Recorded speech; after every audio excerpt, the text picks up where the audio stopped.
बिहार में इस बार कई नेताओं पर उम्र की तलवार लटक रही है और इस वजह से भाजपा कई नेताओं की टिकट काट सकती है।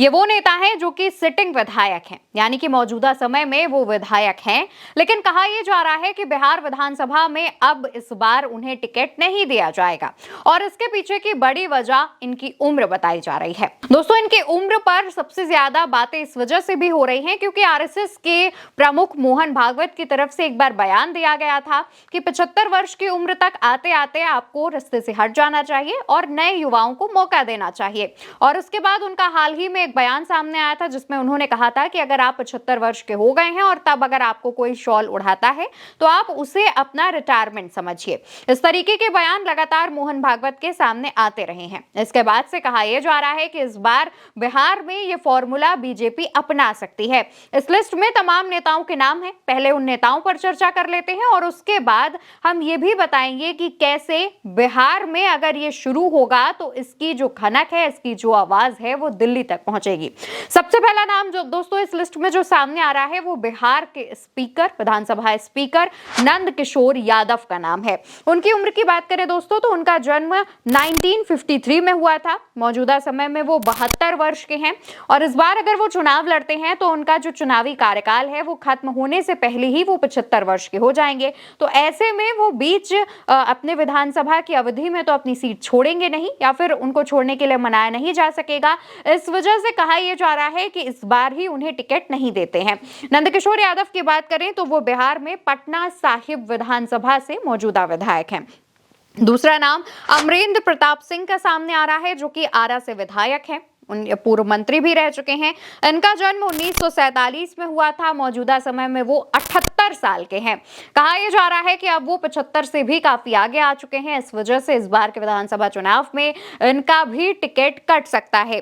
तीसरा नाम लिस्ट में प्रेम कुमार का सामने आ रहा है जो कि मौजूदा समय में सहकारिता मंत्री हैं, गया से विधायक हैं। इनका जन्म 1955 में हुआ था और मौजूदा समय में ये 70 वर्ष के हैं। इनके कुछ चांसेस हैं कि इन्हें टिकट दिया जा सकता है क्योंकि ये अभी 75 के नहीं हुए हैं, पर बहुत कम चांसेस इनको लेकर के देखे जा रहे हैं। इसके बाद नाम आता है अरुण कुमार सिन्हा का जो कि कुम्हरार से विधायक हैं। इनका जन्म 1951 में हुआ था और इनकी उम्र 74 वर्ष है।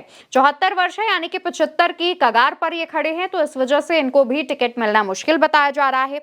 वहीं एक और नाम सामने आता है डॉक्टर CN गुप्ता का जो कि मौजूदा समय में छपरा से विधायक हैं। इनका जन्म भी 1947 में हुआ था। मौजूदा समय में 78 वर्ष के हैं। इस वजह से इनका भी टिकट इस बार काटा जा सकता है। एक और नाम राम नारायण मंडल का सामने आता है जो कि मौजूदा समय में बांका से विधायक हैं। इनका जन्म 1953 में हुआ था। इनकी उम्र 72 वर्ष है। तो ऐसे में कहा यह जा रहा है कि इनको भी टिकट देना इस बार मुश्किल हो सकता है। वहीं एक और नाम राघवेंद्र प्रताप सिंह का है जो कि बरहरा से मौजूदा विधायक हैं और इनका जो जन्म तारीख है या जन्म का साल है वो 1952 बताया जा रहा है और मौजूदा समय में ये भी 73 वर्ष के हैं। ये तमाम नाम है। नामों की जो लिस्ट है वो काफी लंबी है। इस लिस्ट में तमाम और भी जो नाम है वो बढ़ सकते हैं। ये जो तमाम नेता हैं दोस्तों इनको लेकर के कहा यह जा रहा है क्योंकि इनमें से कुछ ऐसे विधायक हैं जो कि 75 वर्ष की जो आयु सीमा है वो पार कर चुके हैं। कई ऐसे हैं जो कि 70-71 साल के भी हैं, लेकिन कई ऐसे हैं जो 74 साल के हैं। तो ऐसे में कहा यह जा रहा है कि 70 प्लस के जितने भी विधायक हैं उनका नाम काटा जा सकता है, उन्हें टिकट नहीं दी जा सकती है। अब इस पे भाजपा फंस सकती है क्योंकि आमतौर पर दोस्तों अगर कोई बहुत लंबे समय से विधायक है या फिर उसने अपनी राजनीति में बहुत ज्यादा समय दिया है तो उसके पास वोट बैंक होता है, उसके पास अपना अनुभव होता है। तो अगर ऐसे में इनका टिकट काटा गया और ये जितने विधायक हैं वो निर्दलीय चुनाव लड़ गए या फिर महागठबंधन में शामिल हो गए तो भाजपा के लिए एक बहुत बड़ी परेशानी, एक बहुत बड़ी दिक्कत भी हो सकती है। तो ऐसे में भाजपा जो तमाम चीजें हैं उन पर भी सोच विचार रही है। सबसे पहली बात तो यह है दोस्तों कि इन विधायकों को लेकर के भाजपा ये सोच रही है कि इनके विधायकों के ही परिवार से किसी को टिकट दे दिया जाए और उसको चुनाव लड़वा दिया जाए। इससे इन विधायकों की नाराजगी को मैनेज किया जा सकता है। इसके अलावा ये कर सकते हैं कि इन विधायकों को अपनी सहयोगी दल की किसी पार्टी में शामिल करा दिया जाए। इससे ये होगा क्योंकि आरएसएस प्रमुख की तरफ से बयान दिया गया है, इस पर बीजेपी नेताओं ने भी कई बार अमल किया है। तो इस वजह से अगर वो सहयोगी दलों में होंगे तो उन्हें टिकट मिलना आसान हो जाएगा, लेकिन इसमें भी पेच फंस सकता है क्योंकि सहयोगी दलों के अपने भी नेता हैं, तो वो अपने नेताओं को प्राथमिकता देंगे, ना कि दूसरी पार्टी से आए हुए नेताओं को, और वो भी उन नेताओं को जो कि उम्र दराज होने की वजह से पार्टी से बाहर किए गए हैं या फिर उम्र दराज होने की वजह से पार्टी में टिकट नहीं दिया गया है। तमाम चीजें हैं जिनको भारतीय जनता पार्टी अब देख रही है। अब यहाँ पर भाजपा के सामने तमाम जो मुश्किलें हैं वो भी खड़ी हो गई हैं। अब इसकी खनक दिल्ली तक कैसे सुनाई देगी? आप भी जानते हैं कि हमारे प्रधानमंत्री नरेंद्र मोदी इसी साल 17 सितंबर को 75 वर्ष के हो जाएंगे और उससे पहले आरएसएस प्रमुख मोहन भागवत हो जाएंगे 75 वर्ष के। कहा यह जा रहा है कि मोहन भागवत अपनी सीट अगर छोड़ देंगे और आरएसएस प्रमुख के पद से इस्तीफा दे देंगे तो ऐसे में सबकी नजरें प्रधानमंत्री की कुर्सी पर बैठे नरेंद्र मोदी पर भी टिक जाएंगी। कहा यह जा रहा है कि मोदी जी पर अभी से ही दबाव बनाने की कोशिश की जा रही है ताकि वो 75 वर्ष तक आते आते कुर्सी छोड़ दे। देखिए, भाजपा का ये 75 वर्ष वाला कोई रूल नहीं है। जो आमतौर पर पार्टियों का अपना संविधान होता है, तो भाजपा का भी वैसा ही एक संविधान है, उसमें कहीं पर भी इस बात का जिक्र नहीं है।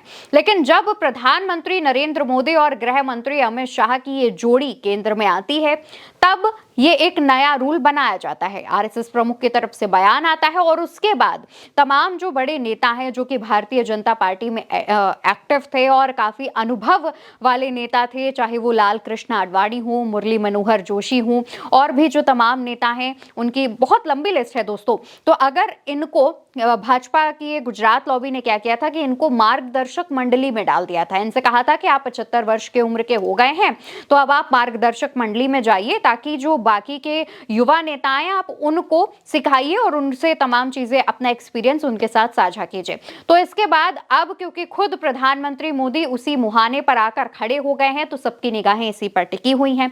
हालांकि इस मामले को लेकर के अमित शाह ने एक बार बयान जरूर दिया था और उन्होंने कहा था कि भाजपा का संविधान या भाजपा में कोई इस तरीके का रूल नहीं है, इस वजह से प्रधानमंत्री मोदी ही 2029 तक हमारा नेतृत्व करते रहेंगे।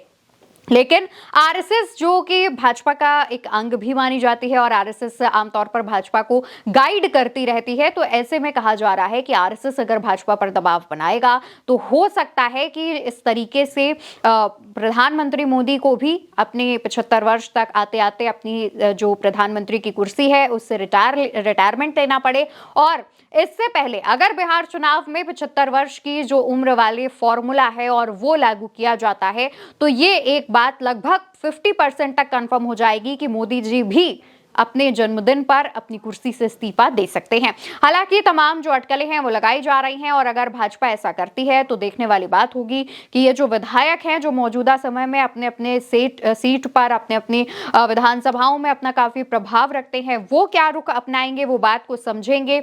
उनके परिवार से किसी को टिकट दिया जाएगा या फिर वो बगावती मोड में नजर आएंगे और दूसरे किसी गठबंधन में शामिल हो जाएंगे या फिर वो निर्दलीय भी चुनाव लड़ सकते हैं। अब इन तमाम अटकलों को लेकर के आपका क्या कहना है और इस पूरी जानकारी को लेकर आप क्या कहना चाहते हैं, कमेंट सेक्शन में बताइए। फिलहाल के लिए इतना ही। नमस्कार।